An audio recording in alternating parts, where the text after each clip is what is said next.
अस्सलाम वालेकुम। शुरू अल्लाह के नाम से जो बड़ा मेहरबान निहायत रहम करने वाला है। आज हम बनाएंगे बहुत ही ज़बरदस्त मसालेदार फ्राई मिक्स दाल, वो भी माश और चने की। बिल्कुल ढाबा स्टाइल में बनाएंगे तड़के के साथ। बहुत ज़बरदस्त मज़ेदार ये रेसिपी होने वाली है। अगर आप दाल के शौकीन हैं तो आज की रेसिपी आपने मिस नहीं करनी है, क्योंकि ये दाल बहुत मज़े की बनती है, बिल्कुल वैसी जैसी आप ढाबे पे खाते हैं। तो रेसिपी देखें, एंड तक देखें, तभी समझ आएगी। रेसिपी पसंद आती है तो फिर चैनल को ज़रूर सब्सक्राइब करें। तो चलिए रेसिपी स्टार्ट करते हैं। बिस्मिल्लाहिर्रहमानिर्रहीम। सबसे पहले ये मेरे पास चने की दाल है। आधा कप मैंने चने की दाल ली है मेजरमेंट के साथ। मैंने चने की दाल ली, उसके बाद मैंने इसमें पानी डाल के रात भर के लिए मैंने इसको भिगो के रख दिया है और अभी सुबह मैंने इसको धो के साफ़ कर लिया है। ये रात भर की भीगी हुई चने की दाल है। इसके अलावा माश की दाल है, ये भी मैंने पहले आधा कप मेजरमेंट के साथ माश की दाल ली। उसके बाद मैंने इसको भिगो के जो है रात भर के लिए रख दिया था। ये दोनों दालें रात भर की भीगी हुई हैं और अभी मैंने दोनों को बहुत अच्छे से धो के साफ़ कर लिया दालों को। और ये वाला कप मैंने मेजरमेंट के लिए इस्तेमाल किया है। और ये दालें हो गई हैं। अब हमने इनको बॉयल करना है, तो मैंने पानी रख दिया है और सबसे पहले मैं डालूँगी माश की दाल और ये चने की दाल चली जाएगी।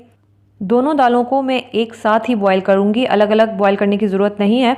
और अब मैं इसमें हाफ़ टी स्पून नमक डाल रही हूँ और ये 1/4 टीस्पून इसमें हल्दी जाएगी। और इसके बाद हमने इसको बॉईल कर लेना है। ये रात भर की भीगी हुई दाल है, बहुत आराम से बहुत जल्दी गल जाएंगी। 20 से 25 मिनट में ये आराम से दालें बहुत अच्छी गल जाएंगी अगर रात की भीगी हुई हैं। और इसके बाद ये जो इसके ऊपर झाग बनना स्टार्ट होगा, ये हमने साथ साथ हटाते जाना है। बस इस तरह से जितना हो सके हम ये झाग जो है वो ये हटाते जाएंगे। दालों को मैं कवर नहीं करूँगी, इसको ऐसे ही हम बॉयल होने देंगे।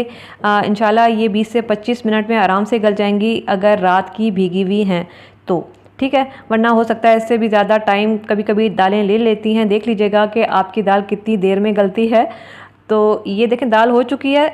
तकरीबन 25 मिनट मुझे लगे हैं इन दालों को गलाने में और ये बहुत ज़बरदस्त तरीके से गल चुकी हैं। और अब मैं इनको छान लूँगी। तो ये देखें ये बस दालें हो चुकी हैं, इनको मैंने छान लिया है। इसको हम साइड पे रखेंगे और अब हम इसका मसाला तैयार करेंगे। और मसाले के लिए सबसे पहले मैं हाफ़ कप ऑयल डाल रही हूँ और ये 3 मीडियम साइज़ की प्याज हैं। इसमें से मैंने थोड़ी सी प्याज आखिर में तड़के के लिए निकाली है। बस 3 मीडियम साइज़ की प्याज है। और अब हमने ये जो प्याज है इसको ब्राउन कर लेना है। बस तेज़ आंच पे हमने प्याज को फ्राई कर लेना है। इस पर अच्छा सा गोल्डन कलर आ जाए। बहुत ज़्यादा हम डार्क कलर की प्याज नहीं रखेंगे। ये देखें बस ये कलर चाहिए, इससे ज़्यादा मज़ीद हमने इसको डार्क नहीं करना है। और अब मैं इसमें 1 टेबल स्पून लहसुन अदरक का पेस्ट डाल रही हूँ। ये ताज़ा कुटा हुआ है मेरे घर का, तो ये ताज़ा कुटा हुआ लहसुन अदरक का पेस्ट इसमें चला जाएगा और इसको भी थोड़ा सा हमने फ्राई कर लेना है। लहसुन को कच्चा नहीं छोड़ना है, हमें हल्का सा इसको फ्राई करना है ताकि अच्छी सी खुशबू आना स्टार्ट हो जाए लहसुन की।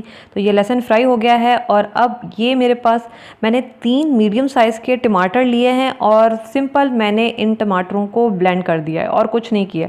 3 टमाटर लिए, इनको ब्लेंड कर देना है। तो ये ब्लेंड हुए हुए 3 मीडियम साइज़ के टमाटर चले जाएंगे। और अब ये मेरे पास मसाले हैं जो इसमें जाएंगे। ये 1.5 टीस्पून धनिया पाउडर है और 1 टीस्पून ज़ीरा पाउडर है, हाफ़ टी स्पून गरम मसाला है और 1.5 टीस्पून नमक है। या फिर आप अपने जायके के हिसाब से देख लीजिएगा आप लोग कितना यूज़ करते हैं। हाफ़ टी स्पून मैं इसमें हल्दी डाल रही हूँ, क्योंकि हल्दी हम पहले भी दालों में डाल चुके हैं। और 2 टीस्पून मैं इसमें डाल रही हूँ पिसी हुई लाल मिर्च। नमक और मिर्च आप जितना भी घर में यूज़ करते हैं अपने हिसाब से कम ज़्यादा डाल सकते हैं, जितना भी आप घर में इस्तेमाल करते हैं, ठीक है। अब हमने इस मसाले को बहुत अच्छा भूनना है, इतना भूनना है कि ये बिल्कुल जो टमाटर का पानी है बिल्कुल ड्राई हो जाए और ये मसाला ऑयल छोड़ दे। तो ये देखें ऑयल साइडों पे निकलना स्टार्ट हो गया है, मसाला बहुत अच्छा भून चुका है। अब मैं इसमें 1 कप पानी का डालूँगी और थोड़ा सा हम इसको मिक्स करेंगे और इसको थोड़ा सा बॉयल आने देंगे। तो ये देखें अब इसमें हल्के हल्के आपको बबल्स नज़र आ रहे होंगे, ये बस बॉयल हो चुका है। अब मैं इसमें ये दालें डालूँगी। आंच मैं नीचे से मीडियम कर दूंगी और मीडियम आंच पे मैं इसको 5 मिनट के लिए फ्राई करूंगी ताकि सारे मसाले इस दाल में अच्छे से मिक्स हो जाएं।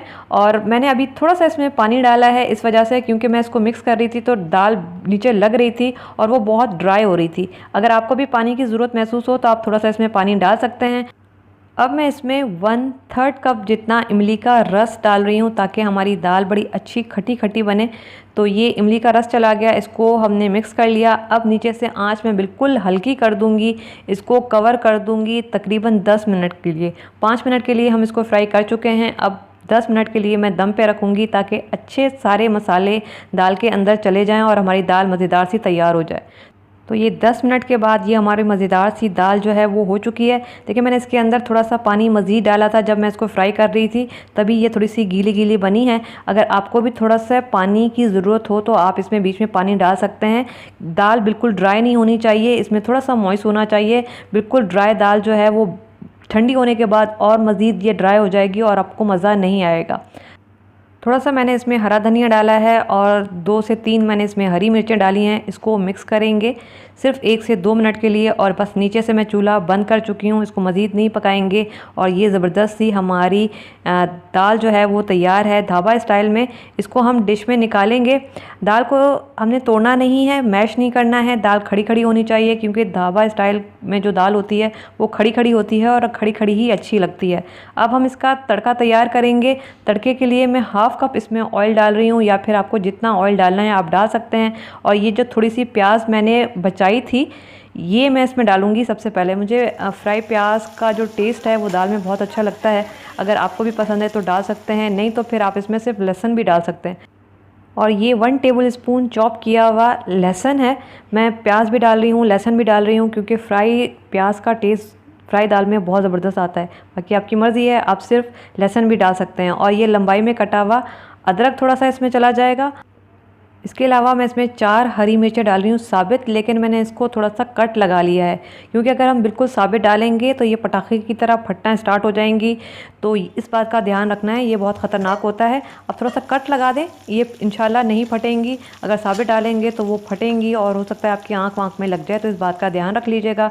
1 टीस्पून ज़ीरा चला गया और अब इस पर बड़ा अच्छा सा ये कलर आना चाहिए गोल्डन ब्राउन। इससे ज़्यादा मज़ीद डार्क नहीं रखना है वरना तड़का काला हो जाएगा और इसका टेस्ट भी कड़वा हो जाएगा और दाल का सारा मज़ा ख़राब हो जाएगा। इस बात का ध्यान रखना है। अब ये मज़ेदार सा तड़का हमारी दाल के ऊपर चला गया है और ये मज़ेदार सी हमारी ढाबा स्टाइल दाल जो है वो तैयार है। ऊपर से मैं थोड़ा सा अदरक डालूँगी लंबाई में कटा हुआ। और ये देखें जी, ज़बरदस्त किस्म की हमारी फ्राई दाल ढाबा स्टाइल में और तड़के के साथ तैयार है। आप चाहें तो इसके ऊपर मक्खन का तड़का भी लगा सकते हैं, घी का तड़का भी लगा सकते हैं। इसको और मज़ीद मज़ेदार बना सकते हैं अपने हिसाब से। तो ट्राई कीजिएगा, बताइएगा कि मज़ेदार सी दाल कैसी बनी।